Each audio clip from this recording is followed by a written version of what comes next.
10-Minute University is a program of Clackamas County Master Gardeners offered in collaboration with and in support of the OSU Extension Service Master Gardener Program. At our website, you will find handouts, videos, upcoming classes, and workshops. Our program is volunteer-led, and we're supported by OSU faculty to ensure the quality of our content. On this screen shows examples of some of the 10-Minute U resources on the subject of pruning. Today's topic is pruning ornamental shrubs. I think all of us know the most effective way to teach pruning would be hands-on in a garden in front of real plants. However, we're not able to do that and serve the number of people who are interested in the topic. So I see this as a partnership.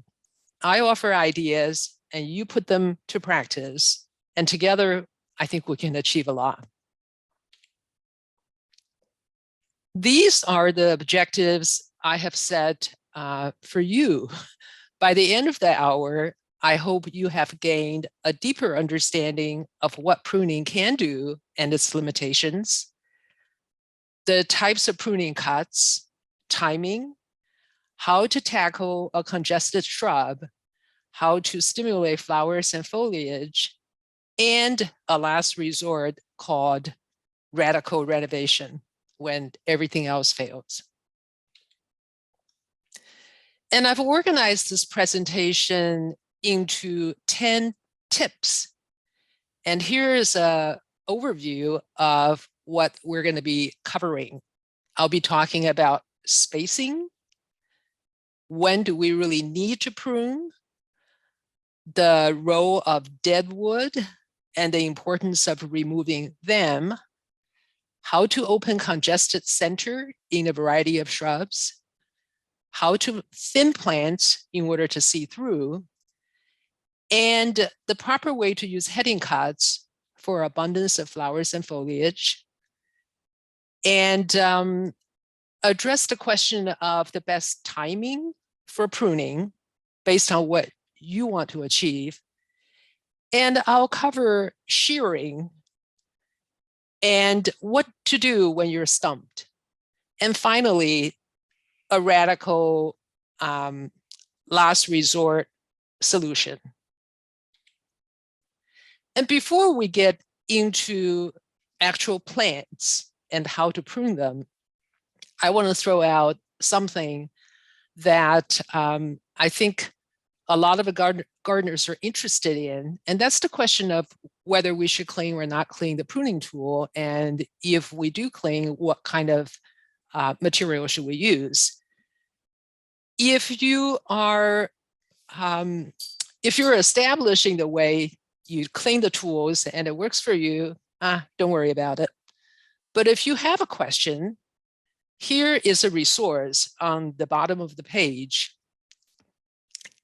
And I encourage you to give it a read because it summarizes research recommendations that is not just based on someone else saying, oh yeah, it worked for me. So it goes way past the anecdotal stuff. And essentially, the recommendations are if it's a pathogen of concern, virus or a viroid, which is similar to a virus but smaller, or vascular fungus or bacteria, or they involve stuff that is oozing, cankers, or your plant is irreplaceable, then you do want to disinfect. And based on the paper that's referenced on this sheet, common household cleaners at full strength is the best solution. And specifically, a comprehensive study found that Lysol to be least corrosive and Clorox to be the most harmful to pruning tools. So if your goal is to also prevent the metal that make up our pruning tools to be damaged, you may want to read more about this. And now let's begin with plants. So my number one tip is space plants properly. I know often pruning becomes necessary because plants have outgrown the space available. And the truth is, in those instances, pruning is really providing a temporary solution, sometimes a few months or at best a few years, but it hardly ever really works in the long run. I think, well, and in fact, I have made that mistake many times. And over the years, I have learned it is really difficult to figure out the mature size for some of the plants. So it's not all our fault trying to jam plants together too closely. Certainly I've done that many times. So let's think a little bit about when we make a composition in the garden, which plants will be difficult, if impossible, to relocate, and which plants are easier to find a new home or replace. And in making the composition take that into consideration can help a great deal in perhaps reducing the need for pruning. So in this example, you can see the variegated sambucus in the back, elderberry, and the dark leaf physocarpus are plants that can take harsher pruning if it need be and still bounce back. A maple can be limbed up and made to see through and play well with neighbors. But the conifers would be a little more difficult, specifically the conifers that are used for hedging materials like yew, chamaecyparis, etc., can be more forgiving. But most species have specific requirements in how we prune. And if we cut too much into old wood, we can create permanent holes in the landscape and in the plant. I talked a little bit about how to prune a variety of conifers in a class a couple weeks back, and I've put the link on this page if you would like to check that out. Sometimes it's difficult to figure out the mature size of conifers because a number of the interesting cultivated varieties that go on the market are put on the market before the grower has had an opportunity to grow it for 20, 30, 40 years and find out exactly how long it's going to get. So instead of going by words such as dwarf, it's a little more productive to check what is the annual growth rate. And for many of the species and cultivated varieties that could be available, I recommend a couple of sources on the screen, the American Conifer Society and Isley Nursery. If you're not familiar, Isley is based in Oregon, and it's one of the premier producers of interesting conifers. Anyway, so in conifers, if you choose to prune as a way to reduce their size, some can take it pretty well and others cannot. And the talk that is shown on the screen gives more information by variety. I simply love this composition of foliage colors. But if we look closely, it's obvious they're spaced a little closer than they should be if we consider the mature size. So this means these plants will need to be trimmed quite often, and eventually the owner may need to consider replacement or removal. But tip number 2 is prune only when it's needed. Sometimes people will ask me, how should I prune this shrub, while pointing to a perfectly good-looking shrub? And of course, in that instance, the answer is do nothing. And I find, especially with gardeners who are used to pruning fruiting shrubs and trees, which require annual pruning. They tend to think ornamental plants also take repeated routine cutting back or reshaping, but that's really not necessary. My view is most ornamental shrubs need no or very little pruning. And that is definitely the case with shrubs that are tree-like. I listed a number of examples on this page, and these images show weeping form maple, lace-leaf maple, hemamelis, witch hazel, and Epieris. All three are perfectly good looking specimens. And if anything, if an arid branch sticks out and makes you uncomfortable, just cut it back. But they really need very little intervention to look good. A case in point, rhododendron. They naturally grow into a kind of tree-like form. And for a healthy specimen, the most we need to do is maybe deadhead after bloom. And if there are arid branches that are too tall, out of bound, you can do some light pruning to shape it. One problem that I notice with the rhododendrons is as they age, they begin to show their naked legs, which may seem unsightly to some gardeners. And this is because as they grow, they begin to shade themselves in the lower portion. And in addition, perhaps the environment that they're grown in become even more shaded than when the plant was young.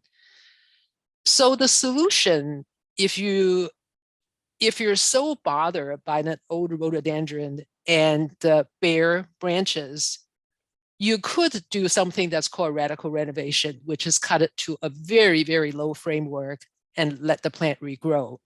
But I certainly don't recommend that. And this example in the lower right image is what not to do. You can see these stumps that are probably between 2 and 4 feet high. The rhodie will likely create or respond and grow some new shoots. But in order to improve the appearance of these new shoots and their vigor, there has to be something done in removing the shade overhead. Without that, this radical cut is not going to create something that looks attractive. Camellia is another example. It's a tree-like shrub that naturally has a good form. And it also can be espalier, like in the lower left photo. Sometimes people find the mature plant to be too dense and want to thin it out. And if you choose to do that, first you clean out anything that is dead, diseased, or damaged. Always remove those parts of the plant first. And then if there are branches that are drooping on the ground or reaching too far out, you can cut those back. Sometimes just by lifting the entire plant off of the ground can give the shrub a new, fresher look. And if you want to do more, look in the center of the plant for branches that are crossing, rubbing against each other, or simply reaching too far away from the overall framework, and cut those back a few inches inside the perimeter. And that should give your shrub a very pleasing look, and that's when you can stop. I've seen very, very old camellias that have grown to 20 feet high, 15, 20 feet high in the ground, multiple trunks. And they can be candidate for radical renovation, which again is cut to stumps pretty close to the ground.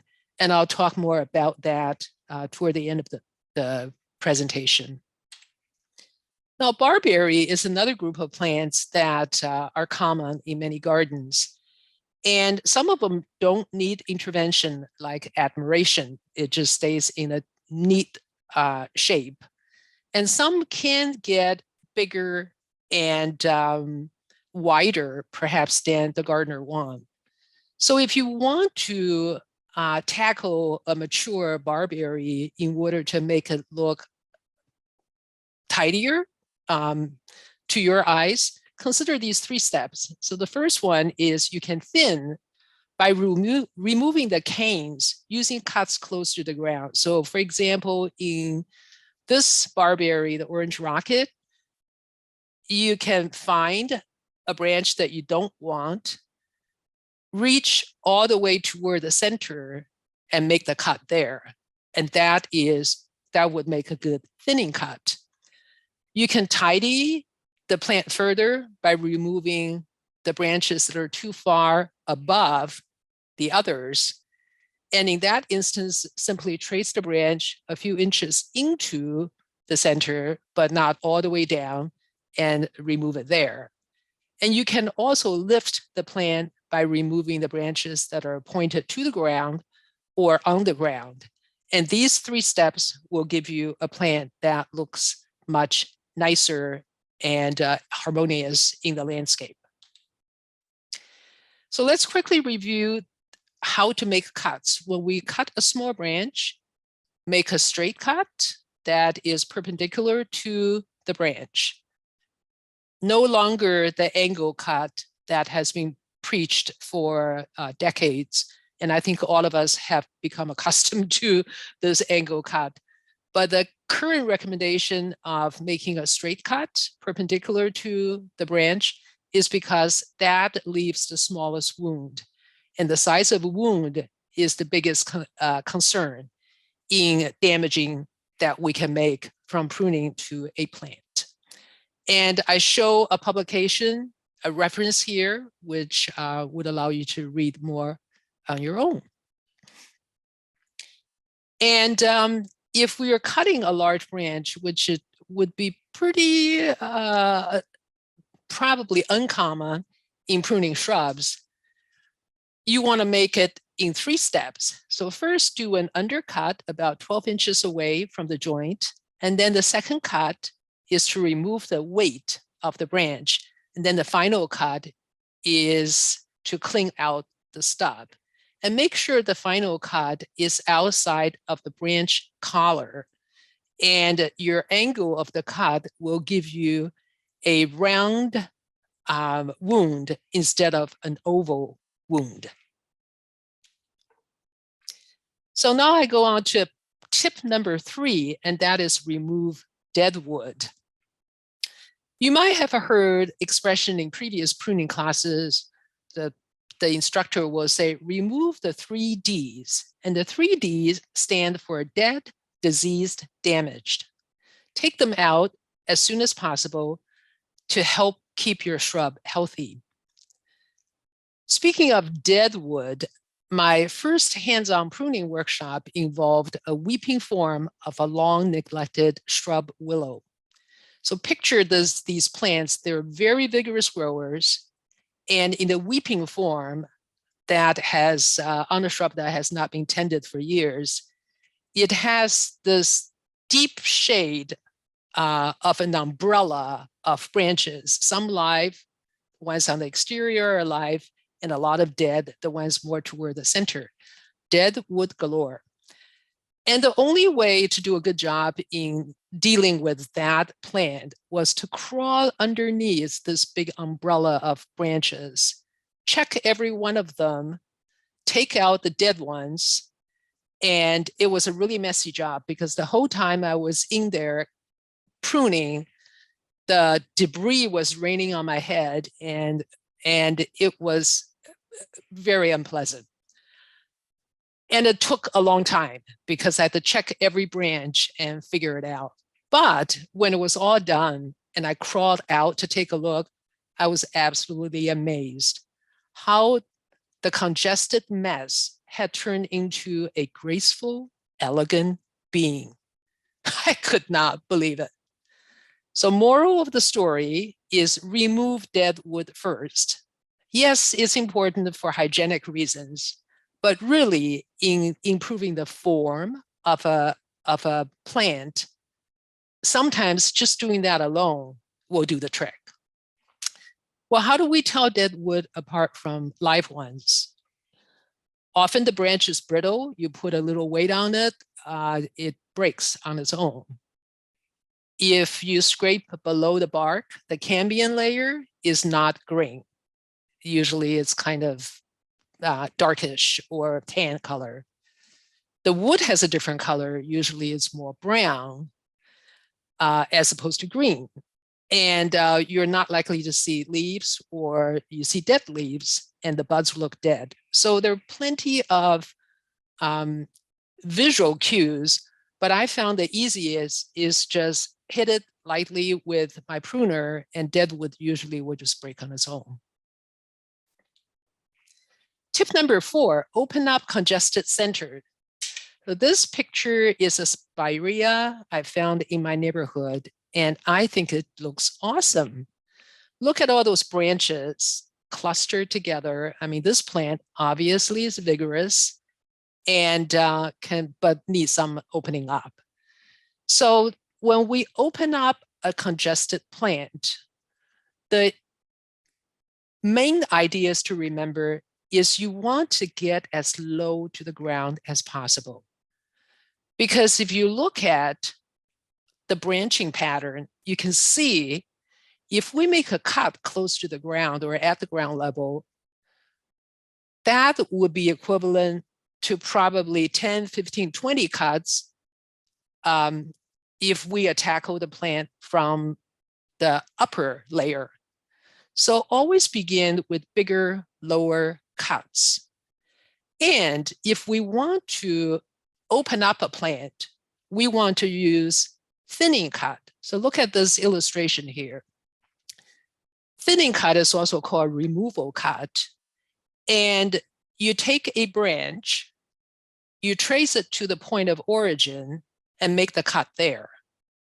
That's a thinning cut.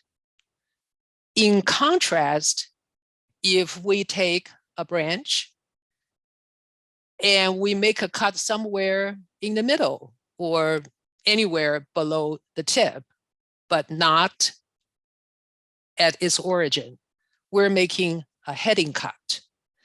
Heading cuts are used to make a plant bushy. Thinning cuts are used to make it more opened up.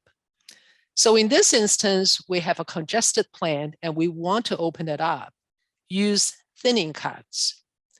And you can remove up to 1/3 of those branches coming out from kind of the central root area.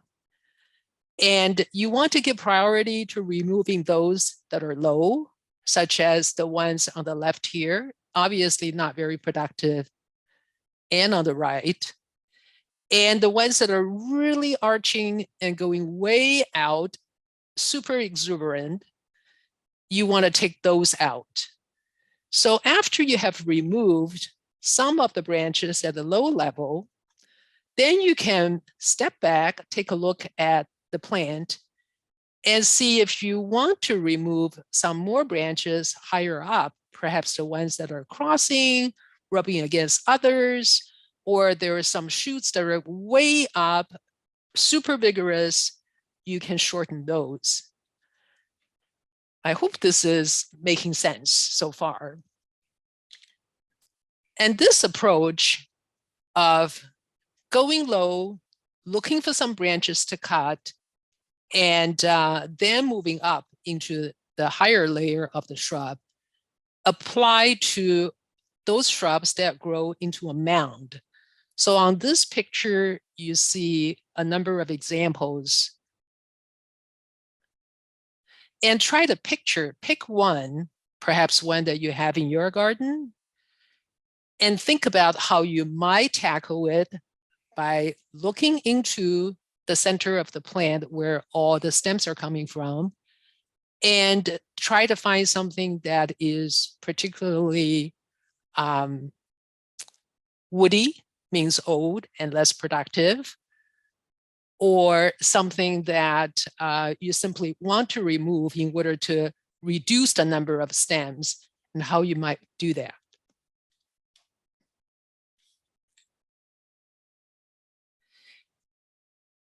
This is an example of a shrub rose in the neighborhood. And let's review what we know about roses. We know roses are vigorous growers. We know old canes can be less productive. And we know most roses bloom on current season shoot. So continue with the theme of opening up congested center. When I looked at this rose closely toward the ground and the canes, I can see quite a few pretty old canes. And the old canes look more woody. The new canes tend to be green. There is also a clear size difference. If we want to open up this congested rose and introduce more air and light into the center, and that can encourage more better flowering, we can look at the ground level and choose the oldest cane, or one of the older ones that's not productive, cut it at the ground level, or move up in the cane from the ground, see if you can find a productive, greener looking cane and cut to that cane. If you do this with one or two of these branches, all of a sudden it would have made a difference in the structure above. And then later on, I will talk about how to use heading cuts to encourage more flowers on this shrub rose. Tip number 5, create negative space. If this is a new term for you, let's talk about positive and negative space for a minute. In a garden, beds filled with plants form the positive space, and open areas such as lawn, pathway form negative space. Within a plant, leaves and flowers form positive space, and where there is no plant material is negative space. It's important for there to be negative space because they act as a relief for our eyes, and they also provide contrast to the positive space. So if you want to improve the appearance of a shrub that is densely covered with foliage and maybe flowers, you want to make room for negative space in that shrub. So on this screen, it shows examples from the Pacific Bonsai Museum, and they show us how it could be done with great skills. But we don't need great skills to create negative space in some shrubs that we have around the garden. And it's really easy to use this technique with shrubs that are cane growers. So I have a list of examples on the screen, and there are more. And let's take a look at the image on the left showing a Fatsia. If you've grown or seen Fatsia in the garden, you know when they're grown in sun, they can be really, really full. And they're cane growers, so a healthy, mature Fatsia can have, I don't know, 6 to 8 or even more canes. And each one will be filled with these very interesting large foliage. So it can make a pretty full presence in the garden. Now, if you want to create negative space, as this homeowner chose to do in that plant, you simply go toward the ground and look at where the canes originated and make a few cuts there. Remember, we talked about you can remove up to 1/3 of the canes. And so do that, and very quickly, you end up with something looking like this, which has a see-through character to an originally very full shrub. And you can do the same thing with many of the other cane growers that's shown on the screen. So again, to review, use thinning cuts, remove a branch at its point of origin, use bigger lower cuts, so go down toward the base. You can remove up to 1/3.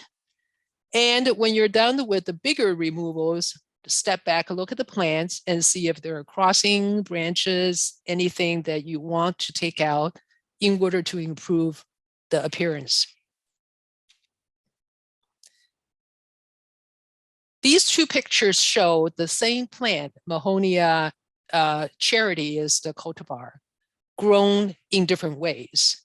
The image on the right is the plant grown in full sun. So it's very full of colors, works great for feeding hummingbirds because this is a winter bloomer. In fact, it usually blooms around right now. And on the left is the same plant grown in more shade, where the plant will not be as lush. And the gardeners chose to open up the plant to reveal the trunk and allow it to play really well with other plants around, and looks beautiful as a specimen. So you can see the contrast. The one on the right have very little negative space, and the one on the left more, to figure out what is to your liking, and perhaps use that as a guide in how you deal with shrubs in your garden.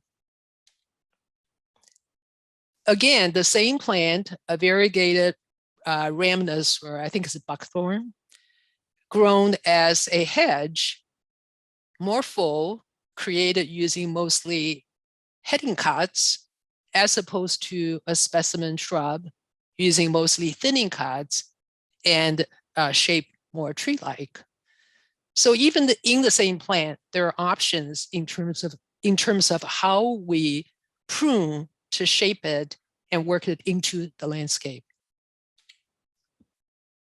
And sometimes, even without using our pruners, Mother Nature will do the job for us. This is Nandina, not exactly the same cultivars, but we can see the result of sunlight on the shape of the plant. In the left is a Nandina grown in part sun, part shade, so it has more of a balanced combination of trunk revealed and the foliage cover. And the photo in the middle is Nandina grown in full sun, so it's very vigorous and full of colorful foliage. And then the one on the right is one that's grown in too much shade and revealing these naked legs. So Mother Nature created the negative space for us. Tip number 6 is use heading cuts for abundance. We talked about thinning cuts as a way to open up plant, and heading cuts remove a portion of the stem, and what remain, where the latent buds are, will begin to grow. Let's do a quick review of why heading cuts make a plant bushier. And the answer is auxin, the plant hormone that will speed up and encourage the growth of the terminal bud, and at the same time inhibit the buds below from developing. So auxin moves by gravity. Its effect is the strongest in a vertical branch, balanced, moderate in a angle, and then it's hardly there in a horizontal position. Now, when we talk about roses, we want flowers. So let's review how heading cuts can help encourage roses to look great. What we know is roses, most of them bloom on new growth. So we want to prune them late winter when growth, or early spring when growth begins. Of course, there are exceptions. There are once blooming roses, both shrub and climbers, and they should be pruned after the bloom. So let's take a look at examples of, shown on the screen here, a hybrid tea and a shrub rose.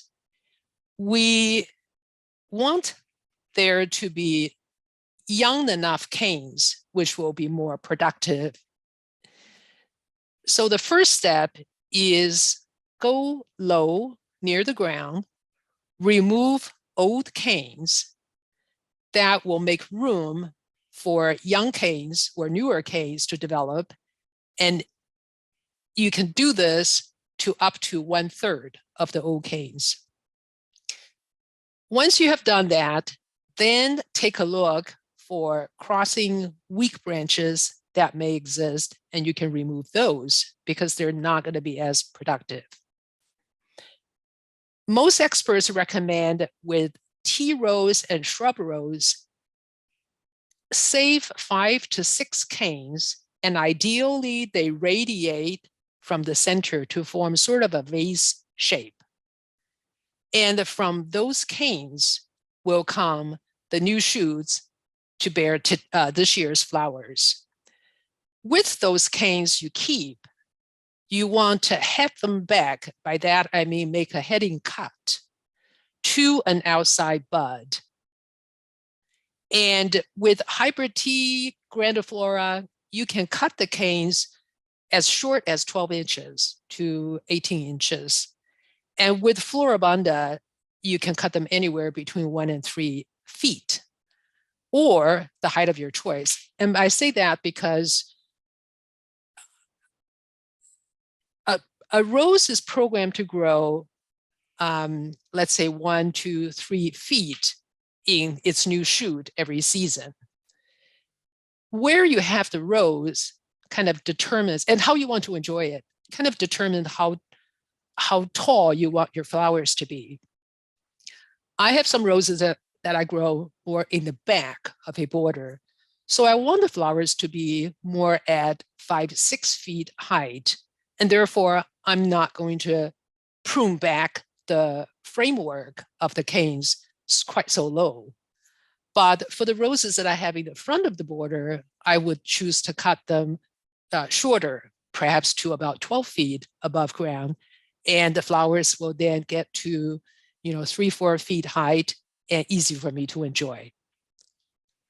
There is a rose pruning video that's shown on the screen. It's a 5-minute video, and you might find that helpful. And in climbing roses, they're best if supported with a structure.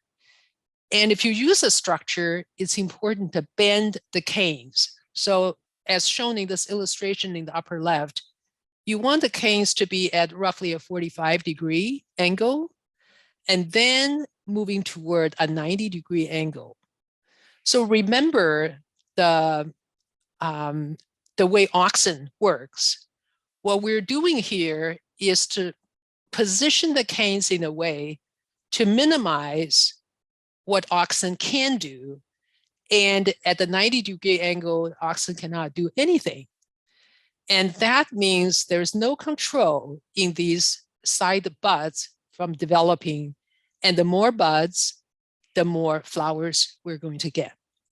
So once you have created the framework and angled them on the support structure, then you want to head back all of these new shoots, because that's going to encourage bushiness, more branches, and more flowers.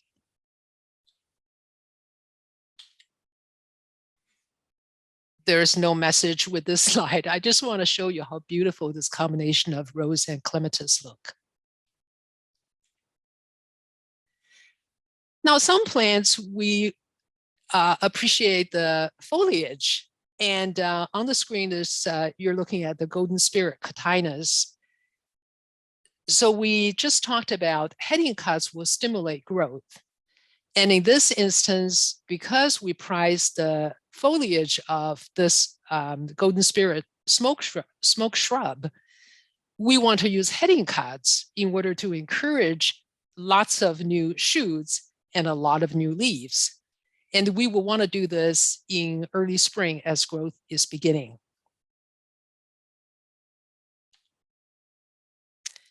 And some plants, like from the genera Cornus, Salix, Rubus, have colorful stems. And this image shows a really colorful Salix. It's willow. I just love this. All right.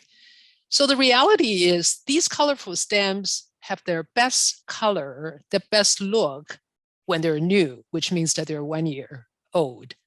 So in order to keep up the color show in the winter month, you have to do harsh pruning every year to stimulate new shoots. If you let it go for a few years, these stems are going to turn grayish and look nothing like this. So the way to do this is an example of pollarding.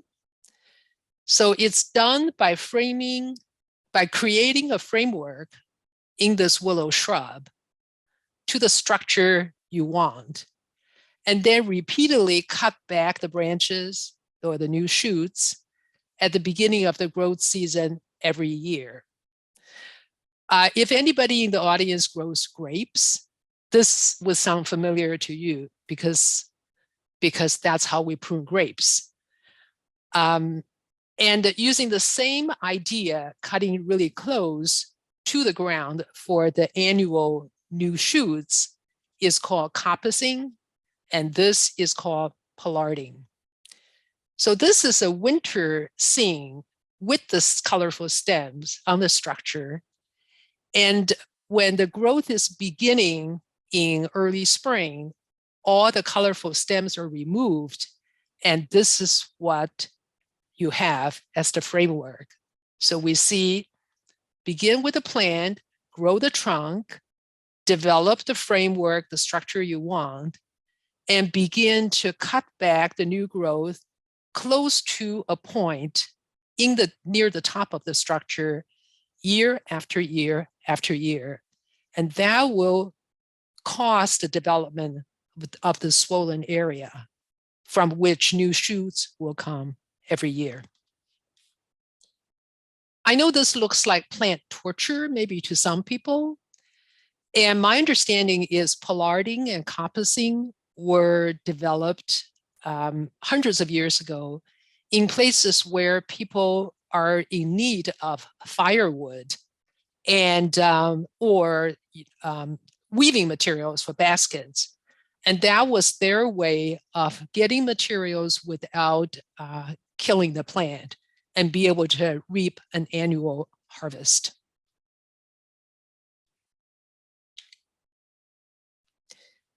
Tip number 7, time pruning for desired results. Now we're going to talk about timing. When is the best time to prune? And as you can expect, the answer is it depends. Any time of the year is good for pruning dead, disease, damaged materials. But there are vulnerable periods for a plant. For example, in the early spring when growth is beginning, or in late summer, early fall when the plant is going into dormancy. Those are not good times to prune. In addition, try not to prune when the plant is under stress, and that would include when it's extremely cold or hot, at planting or transplanting, and if you're growing something for the flowers, it's obvious, don't prune until the blooms have come. So winter prune if you want to stimulate growth. And just anticipate making hard cuts during the winter will likely encourage vigorous upright shoots called water sprouts. However, the benefit is in the winter, we can see structure of at least the deciduous plants better. And keep in mind, pruning creates wounds, and wounds likely will take longer to dry and heal in the winter because if you live in rainy areas. And if you're pruning something that is really precious, take the time to check what are the common disease pathogens that can affect this plant and get to know the life cycle. Make sure you're not cutting into a plant to create wounds that can be infected if in fact there is something lurking about at that time. Now, summer pruning slows growth because we're reducing foliage that's needed for photosynthesis.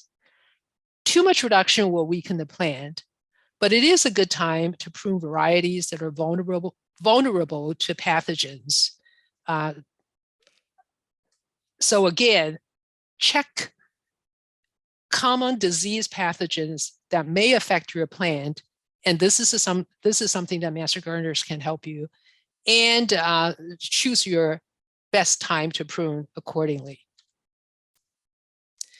And speaking of not pruning of flowers, if that's why you grow that shrub, this is on a 10-minute university handout that you can get at the website shown on the page, but also you'll get a link after this presentation. And in general, the shrubs that bloom on last year's growth, that's shown in what's called table 1, it's sometimes daunting to look at so many plant names and try to remember, what should I prune, that when is the right time to prune a particular plant. So in general, if it blooms on current season wood, which is shown on table 2, the flowers will come in the summer, and you prune in late winter, early spring, when growth is just beginning. If it blooms on last season wood, which is on table 1, the flowers will usually come in late spring, and you will prune after flowering in summer. So always prune after bloom. But for the flowers that bloom in the summer, think, is fall a good time to prune? No. So we prune in early spring instead. Hydrangea can be confusing because some of them bloom on old wood and some on new wood. And old wood is wood that developed last year or before. So for those hydrangea, and that would include the macrophylla, the big leaf ones, serrata, and oak leaf quercifolia, you prune them in the summer after flowering, and you only need to prune those stems that have bloomed. But the other group of hydrangea that include paniculata and arborescens, they bloom on current season wood. So remember, we would prune late winter, early spring. And for the paniculatas, they tend to be bigger in size. It would be helpful if you develop a framework, kind of like this. This is what I have, from which to grow my paniculata. So once you have this framework, you just always cut back to the framework, and this helps to lift the branches and keep them at a height that is off the ground, which I prefer. Again, there is a pruning video, 5-minute deal on pruning hydrangeas that you might find useful. All right, tip number 8, shear with purpose. Shearing can create very interesting shapes using lots and lots of heading cuts, repeated heading cuts. If you choose to shear, begin with an and shape in mind, and be sure it is wider on the bottom than the top. And that's going to allow the shape to look full and attractive. Be sure you also choose the right plants to do the shearing. And the good candidate plants will have fine leaves, usually are vigorous growers, and they can tolerate pruning mistakes and not reveal them. And so that's why plants like yew, holly, hawthorn, hornbeam are used for shearing and topiary and hedges. So here are just some examples of ways to use shearing and create interest in the garden. And if you have boxwood in the garden, beware of boxwood blight. It was first discovered in 2011 in Oregon, North Carolina, Virginia, and Connecticut. And it's thought to have been imported from Europe into the nursery trade and has since spread some. It's caused by a fungus that thrives in warm and wet environment, and it's spread also by water splash. Within the boxwood genera, some species are more vulnerable than others. In addition, the close relatives of boxwood, such as Sarcococca, can also be infected. And the lower left picture shows what the infected foliage look like, and you can find the same kind of lesion on stems as well. The important things to know are, number one, if you have boxwood and you prune them during dry periods, and that will minimize the spread of infection in case the pathogen is available. And the second thing is, if you do find an infected specimen, that needs to be destroyed, which means thrown into the garbage in the plastic bag.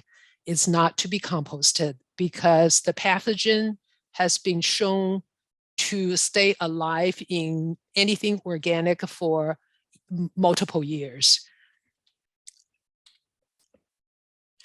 And the final thing I want to say about shearing is be strategic. To do a good job, it takes time and quite a bit of effort.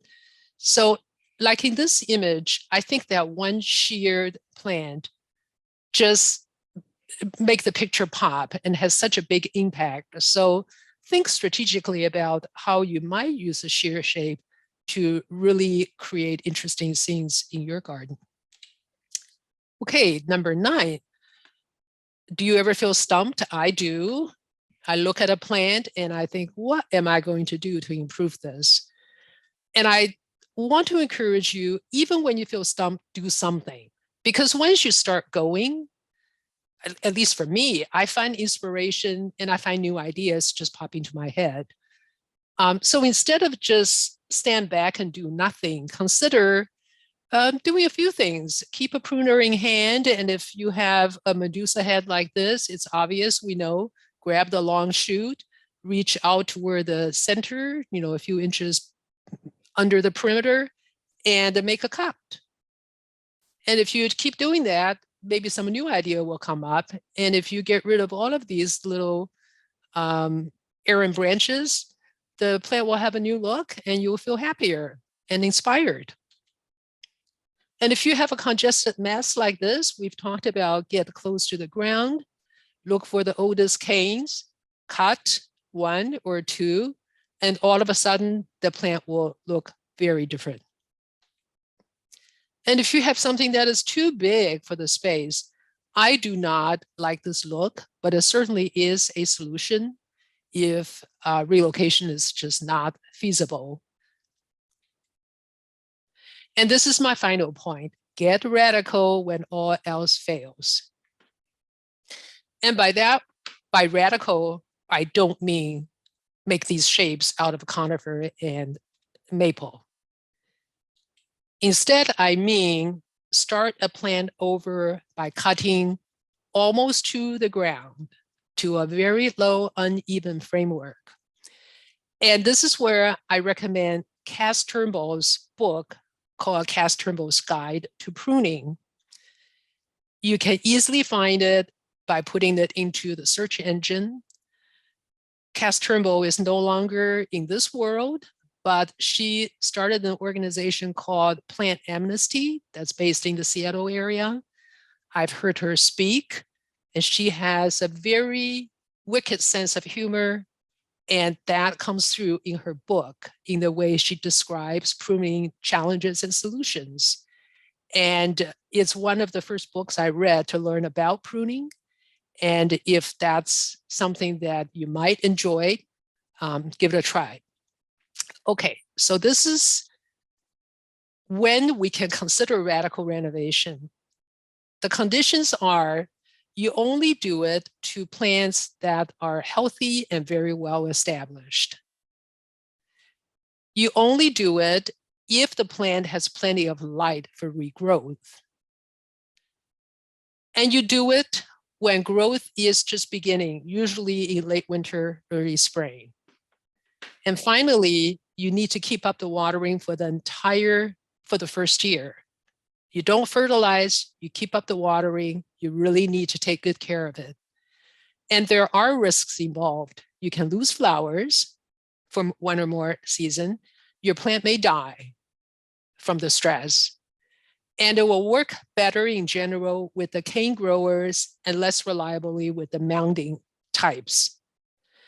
And in addition, when the new shoots just begin to develop, they often are weak and they'll be floppy.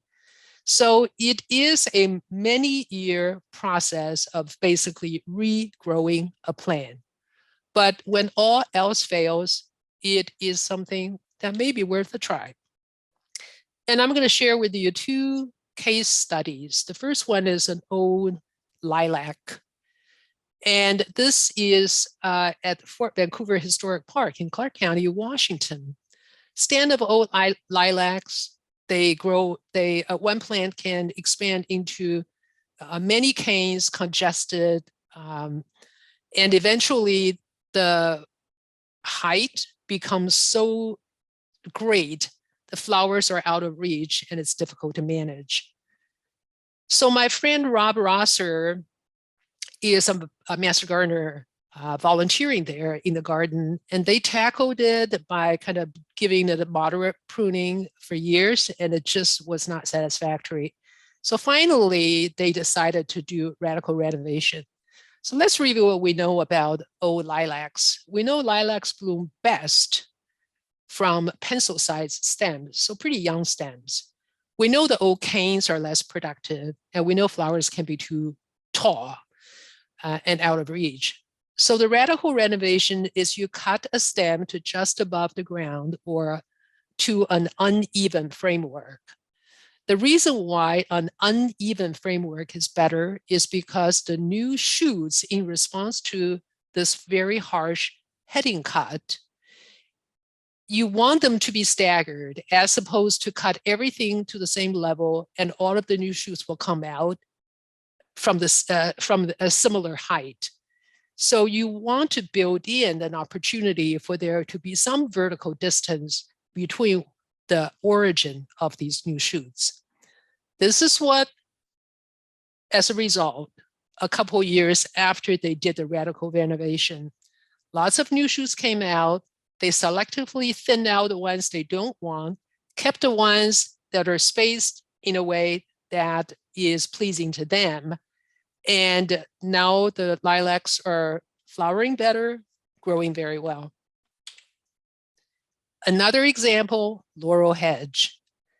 You can renovate a laurel hedge the same way I discussed, cut close to the ground, uneven framework to regrow, but you can also do a rotation. And this is a moderate renovation, cut to the ground 1/3 of the stems each year and do it over 3 years.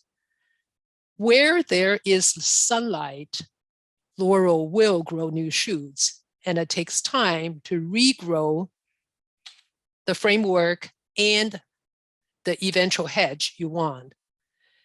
And if your laurel is too wide and you want to narrow it, you can do the same thing by harshly using heading cuts into the side and basically shear off the existing branches.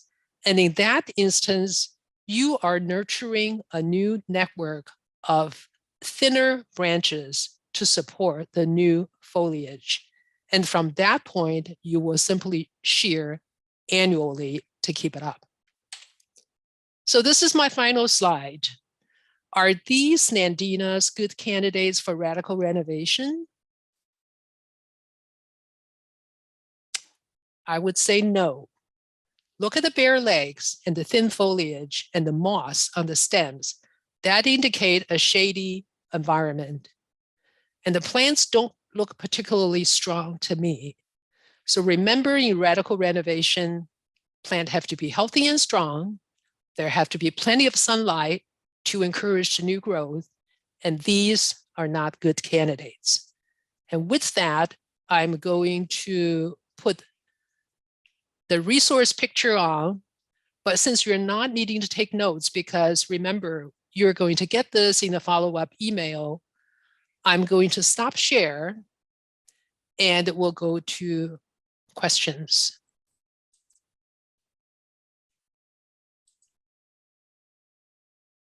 Hi, Jane. Are you there? Hi, Sherry. I'm trying to. Sorry, Oh, no there problem. I am. Let's just go ahead. I ran a Okay, little long with this talk. that's okay. It doesn't seem, there I am. All right. Yeah, you did a great job on that talk. You answered most people's questions as you were going through. So, one, a couple people are worrying about temperature. When is it too cold to start pruning? We've been having some really cold temperatures at night lately. So Yeah, is there a study that tells you when it's too cold? I have not seen a study, but in general, expert recommendation is do not prune when it's below freezing. So you want to avoid freezing temperature as much as possible. And of course, another thing related to temperature is if we have periodic warm spells and then the temperature dip again, if you prune too early, that the pruning during the warm spell can encourage new growth, which will then get killed when the temperature dips again. So Okay. it's all a matter of whether your plant is super hardy. If it's super hardy, don't worry about it, but if it's a marginally hardy plant, and if it's something that you really want to take good care of, then I would say perhaps, wait a little longer until growth begin, and you don't have to worry about, new shoots being killed if there's a changing weather. Okay. Okay. Great. Another person wants to know, they want you to define what early spring and what fall means when you talk about early spring or doing it in the fall. Okay. Um, this has to do with the plant's natural growth cycle. So essentially, plants during the summer, when they're photosynthesizing through their leaves, they are making a lot of carbohydrate and using that to grow more plant material. But as early as summer solstice, June 21st, from that point on, the day length is reducing, where our days are becoming shorter and shorter. And that is beginning to send a signal to plants that, hey, don't stay at this plane. Now it's time to kind of begin thinking about dormancy and get ready for it. So usually people say from late July on, the plant is already internally getting ready for fall dormancy by kind of storing the energy in stems and trunks and into roots instead of doing a whole bunch more active growth and put it out into new leaves. And you can see that in how the plant uses energy. So that is a time that you don't want to prune. So the definition makes it a little tricky, because if you prune in the summer,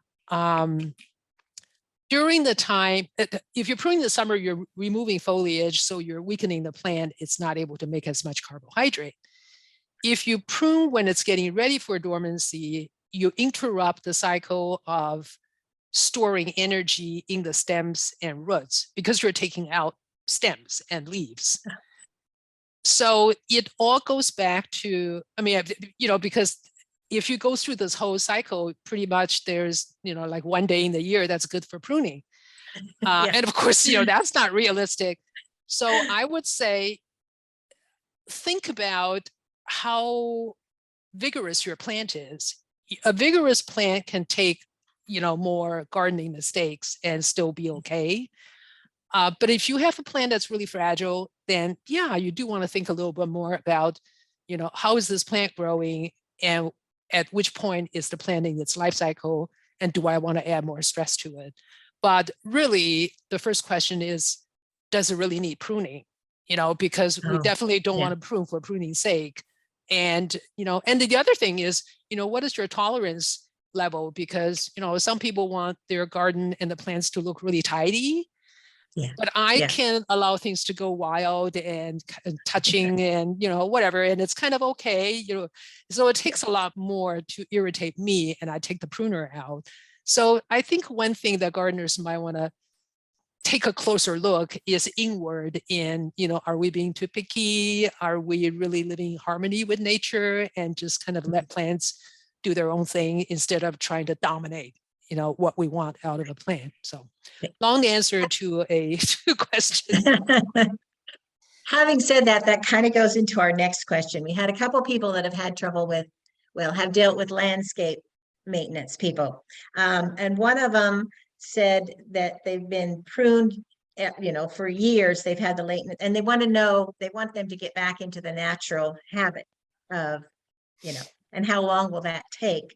And the other person said, if I just leave them, their landscape either limbed up everything or sheared everything else. And they want to know, if I just leave them alone, will they go back into their natural state? The likely answer is, okay, so I'm imagining the landscape service was basically shearing plants and Right. into whatever shape that's sheared into. Yeah. And in the shearing, if you remember the photo I showed toward the end with the laurel hedge, how you can rebuild a framework. Yeah. Essentially, the shearing is building a network of lots of little tiny branches to support the foliage in order to have that, tight look. Mm-hmm. And that is not natural because a shrub doesn't grow that way. So when you want to change a sheared shrub back into a natural form, you're going to have to use a lot of thinning cuts. Okay, because your service has been doing heading cuts again and again and stimulating all kinds of little new shoots. And you are going to have to reverse what they did by taking out, so let's say they sheared for 10 years and they created, 80 of these little things. You're going to have to look at the structure and figure out, what can I take out in order to simplify the structure? Instead of the network of 80 branches, how do I get back to the basic form of maybe 6 branches? So it's a huge number of thinning cuts in order to simplify the support structure for foliage. And that will take many years, but it's doable. It's doable. Okay. And of course, a lot of people had specific shrubs that they wanted, that you weren't allowed to, you didn't have time to talk about. Is it okay? Can you prune a Daphne? Daphne does not, you can prune it, but it's, Daphne does not like pruning in general. Basically, let me just say that. So, so there is always a risk that comes with pruning, and the smaller the cuts, the better. The bigger the cut in a Daphne, the bigger the risk of damaging the plant in a way that's irreversible. Okay. And what about crepe myrtle? Oh, crepe myrtles are easy because they bloom on current season flowers. They usually have a pretty strong structure and they're kind of a shrubby form of tree. So they can take very harsh pruning and still give you a wonderful display of flowers. Okay. Yes, and pruning late winter, just when new growth begin. And some varieties tend to begin growth kind of later. So you do want to wait until you can see where you are getting live wood, because on crepe myrtle, some of them is hard to tell whether the wood is dead or alive. So you know where exactly to make your cuts. Okay.